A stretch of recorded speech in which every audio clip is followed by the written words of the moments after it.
Boa noite a todos, que a paz de nosso Senhor Jesus Cristo esteja conosco, nos possa envolver e abençoar a cada um. Queridos irmãos, vamos dando hoje continuidade ao estudo do livro O que é o Espiritismo. Vai aparecer umas gatinhas ali no fundo, tá? É família, é gente da família, fiquem tranquilos. Pois bem, nessa continuidade, o tema vai ser falado sobre meios de comunicação. O tema envolvendo a forma como os espíritos se comunicam. Aí o cético, o visitante, que nós estamos dando continuidade a esse capítulo 1, pergunta a Allan Kardec, nessa vez, como isso é possível. Então nós vamos falar desse assunto logo após a nossa prece inicial, tá bom? Vamos dar início então. Muita paz a todos. Querido Senhor Jesus, nós aqui estamos reunidos em Teu nome para mais uma oportunidade de estudo e aprendizado. Rogamos a Tua bênção para cada um de nós que nos encontramos, cada um na sua casa, junto da sua família, ou ainda na condução, ou aonde quer que esteja, que a Tua proteção nos envolva a todos. Abençoe nosso país, abençoe nosso Brasil querido, nosso planeta, que é a nossa casa, nesse universo vasto e infinito. Que a Tua luz envolva cada um de nós, Senhor, para que possamos cumprir com a nossa missão, com aquilo que está destinado para a nossa caminhada, para que nós façamos da melhor maneira possível. Obrigado, Senhor, que assim seja. Muito bem. Então, vamos dar início, né? O visitante pergunta a Kardec como significa, o que e como, né? São os meios de comunicação que os espíritos têm para conversar conosco, para conversar com os médiuns, né? Então ele pergunta assim: falastes de meios de comunicação, podereis dar-me disto uma ideia, porquanto é difícil compreender como podem esses seres invisíveis conversar conosco, né? E aí Kardec então vai responder na sua forma didática e muito calma, muito educada. Diz assim: de boa vontade vou fazê-lo, contudo, abreviadamente, porque isto exigiria prolongado desenvolvimento que encontrareis minuciosamente em O Livro dos Médiuns. Então é lá no Livro dos Médiuns que nós vamos encontrar maiores detalhes sobre como isso se dá, em que condições e quais os estudos para isso, né? Mas aqui nós vamos falar, como ele disse mesmo, abreviada e resumidamente. E mais resumidamente por conta do nosso trabalho aqui, né? Da forma como eu fiz esse pequeno resumo para a gente procurar entender. Legal? Então diz assim, a existência desse envoltório semimaterial já é alguma chave para a explicação de muitas coisas, e mostramos a possibilidade de certos fenômenos, né? Mostrar-vos a possibilidade de certos fenômenos. Então Kardec cita um envoltório semimaterial que foi falado no tema anterior, né? Que foi o estudo da semana passada. Esse envoltório que Kardec chama de perispírito, ele é como vamos supor assim, uma membrana que encobre o espírito. É através dele que é possível essa comunicação. Então, nosso corpo que está aqui, né? Eu estou aqui no momento encarnado, falando-vos, e eu tenho a minha mente, eu tenho aqui dentro de mim a minha inteligência. Eu sou um espírito ocupando este corpo que está aqui, né? E para a manifestação, para haver esse contato do meu corpo e o meu espírito, existe um corpo fluídico, semimaterial, como diz Kardec, como diz os espíritos, que é o perispírito. Ele é esse meio de ligação, e é com ele também que há a possibilidade dos espíritos se manifestarem, comunicarem-se, né? Então, vamos detalhando isso ao decorrer dos estudos, né? A princípio, vai ficar aí alguma dúvida que a gente poderá tirar no grupo de estudo. Eu espero que todos possam participar aí no link, né, direcionados ao grupo de WhatsApp onde a gente faz os comentários. Mas enfim, dando continuidade, Kardec diz assim,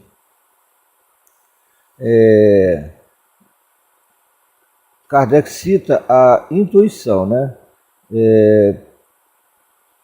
Um dos meios de comunicação, como ele cita, o mais comum que nós percebemos é através da intuição. Nós, algumas vezes, percebemos algo sem que ninguém tenha dito nada. De repente você pensa uma determinada coisa, você tem uma intuição. E a maioria das vezes isso é a aproximação de algum irmão espiritual que faz com que a gente imagine uma determinada circunstância.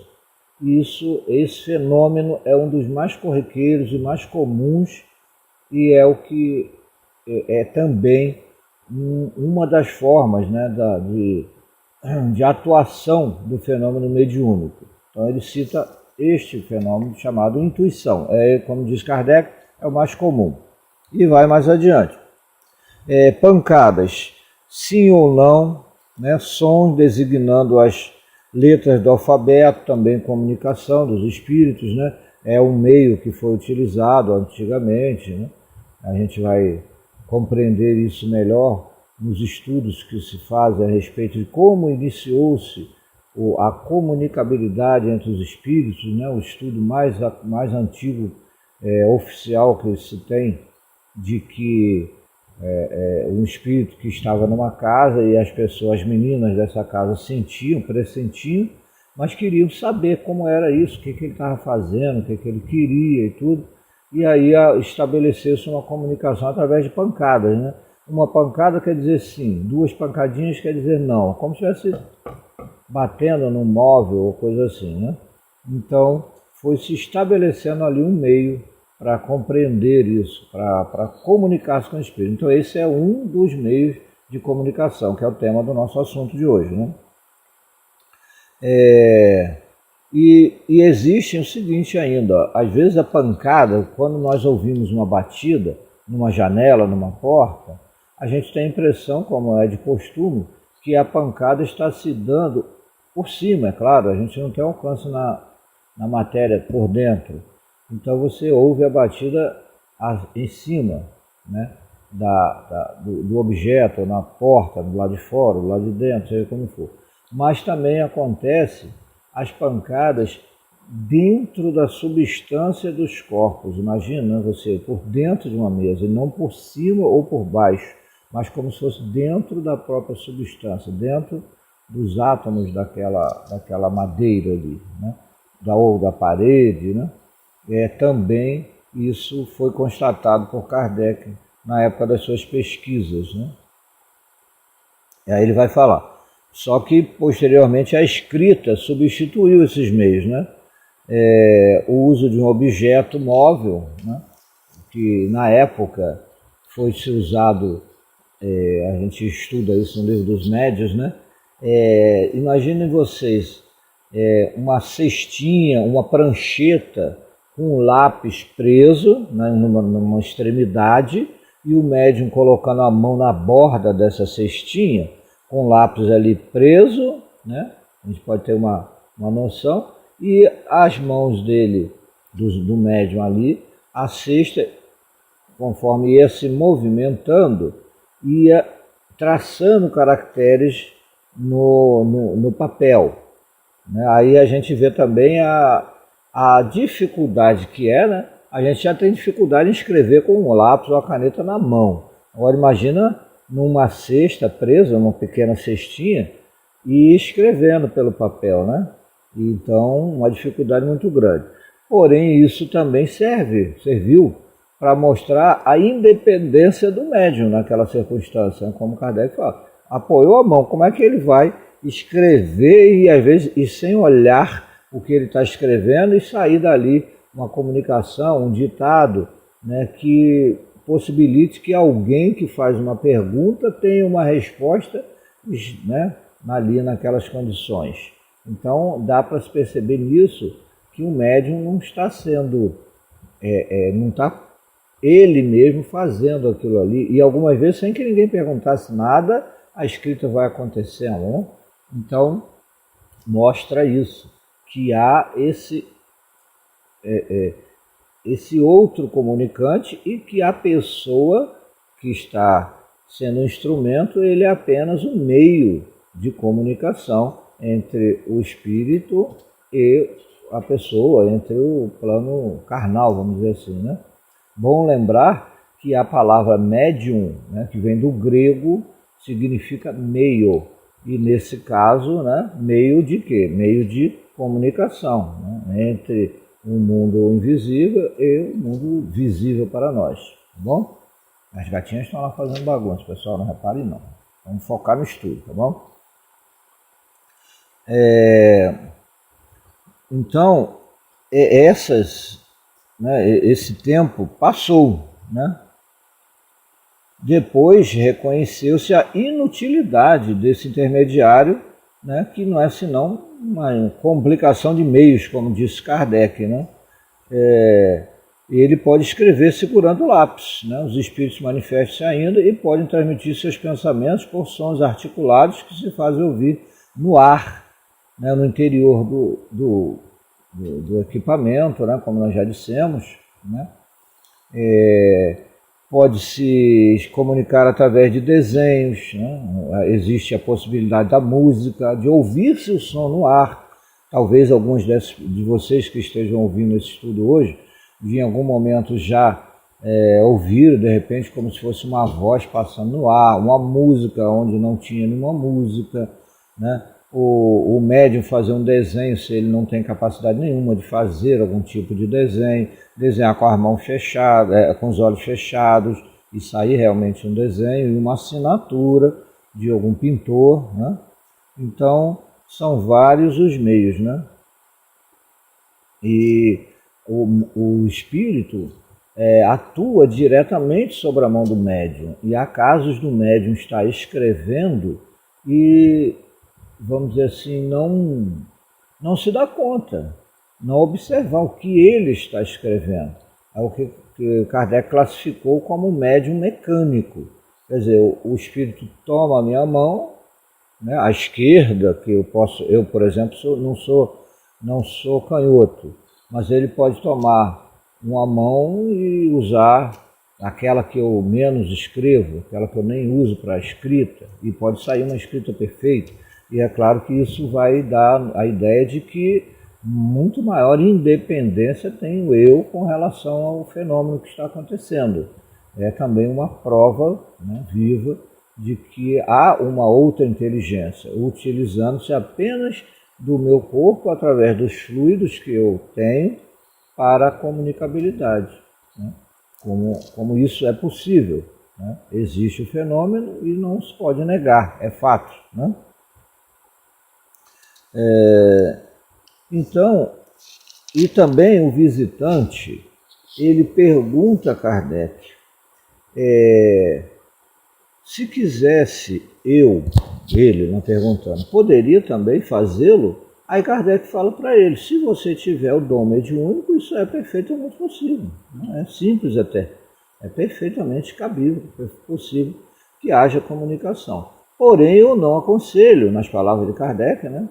Ele fala, não aconselho que isso seja feito sem antes um estudo acurado, como ele diz, né? Vamos dizer, no nosso entendimento, ser um estudo mais minucioso, mais detalhado, para que o médium saiba o que está fazendo e não caia em armadilhas, não seja ele fruto de engodos, de enganos, porque Kardec orienta, e nós hoje, estudantes da doutrina espírita, compreendemos que não é porque existe o plano espiritual, existe o plano carnal, que somos nós, e há a possibilidade de comunicações, que a gente pode sair por aí à torta e à direita, chamando, evocando qualquer espírito e fazendo uso da mediunidade para outros fins, escrevendo, eu posso escrever, eu vou fazer, eu posso ouvir, posso falar.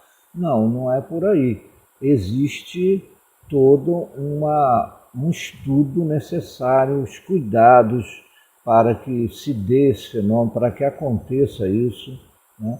nós que em uma casa espírita fazemos parte e participamos de reuniões desse tipo, nós compreendemos que é necessário estar em estudo, estar em vibração, estar numa sintonia, estar num meio favorável, numa reunião séria, onde se tem pessoas sérias trabalhando, pela orientação dos bons espíritos, através da oração, né, do estudo do Evangelho de Nosso Senhor Jesus Cristo, porque espíritos existem, é normal, mas o seu nível de responsabilidade, de respeito, de amor e de evolução, ele varia muito. Não é assim no nosso meio. Nós temos pessoas capazes de fazer coisas maravilhosas pelo próximo, de amar e fazer coisas muito boas. Assim como temos pessoas capazes de fazer o mal de diversas maneiras, pessoas de um nível intelectual muito elevado, mas malvadas, né? Nós temos noticiários aí apontando pessoas que fazem mal a crianças e fazem isso como se estivesse fazendo com um bandido, estivesse maltratando um ser grande, uma pessoa de porte grande, fazendo mal a um ser. Nós achamos isso horrível, mas o espírito, a pessoa, nessa evolução, nesse estágio que ele está de maldade no seu coração, ele acha isso normal. Ele vai se defender dizendo que a culpa foi da criança, ou isso ou aquilo. Então, no plano espiritual, esses seres que desencarnam nessas condições, eles não se transformam, eles continuam nessas mesmas características que eles têm de maldade. E se eles podem se aproximar de nós para nos intuir e nos influenciar, o que nós achamos que ele vai fazer? Ele vai fazer oração? Ele vai fazer coisas boas, gestos de amor? Se ele já se arrependeu, beleza, ele vai pedir oração, ele vai estar sofrendo, porque de fato sofrem, mas poderá então ser tratado. É claro que nós devemos tratar todos com amor e respeito, mas com o cuidado devido. Então isso é conseguido através de um tempo grande de estudo, né, de participação, vamos dizer assim, de mudança na qualidade da nossa própria vida. Procurar nos aproximar o mais possível daquilo que se espera do que deve ser um cristão, um espírita. Então é isso que faz toda a diferença. Então não é só porque eu tenho mediunidade que eu posso usar dela de qualquer maneira. Kardec cita que é como se uma pessoa quisesse fazer experimentos químicos sem ter conhecimento mínimo de química. No mínimo ele vai queimar os dedos, né? É o que ele coloca no texto. Então é muito importante todo esse cuidado. Você está entrando num meio que é necessário ter bastante atenção, né? Então nós vamos caminhando aqui para o término do nosso estudo. Nós só abrimos o leque para que a gente possa ter um entendimento maior através do diálogo aí, né, no estudo, no grupo. Vamos então só agradecer a Deus por mais essa oportunidade. Vamos lembrar que ontem, eu estou gravando isso aqui bem antes, né? Vamos lembrar que no último dia 18, foi o aniversário de 164 anos de O Livro dos Espíritos, que foi o livro que trouxe ao mundo uma nova filosofia, a compreensão de que não somente existe um mundo que era desconhecido e que era ignorado ou que era, vamos dizer assim, escondido por interesses diversos, mas que veio trazer uma filosofia de conhecimento de que este mundo nós estamos vivendo no meio e que tudo está no controle de Deus. E foi possível essa compreensão, através desse advento chamado Espiritismo. Começou aí com o nascimento do Livro dos Espíritos, que foi através do nosso mestre querido Allan Kardec. E nós rendemos homenagem a ele, né? Agradecemos a Jesus por possibilitar esse irmão querido, esse mensageiro, que cumpriu sua missão e deixou esse legado maravilhoso para toda a humanidade. Queridos irmãos, vamos aos estudos, né? Que Deus nos abençoe e nos oriente, que a paz de Jesus esteja com cada um de nós. Vamos ao estudo então no grupo, tá bom? Deus nos ampare, já vamos dar continuidade, tá bom? Um beijo no coração.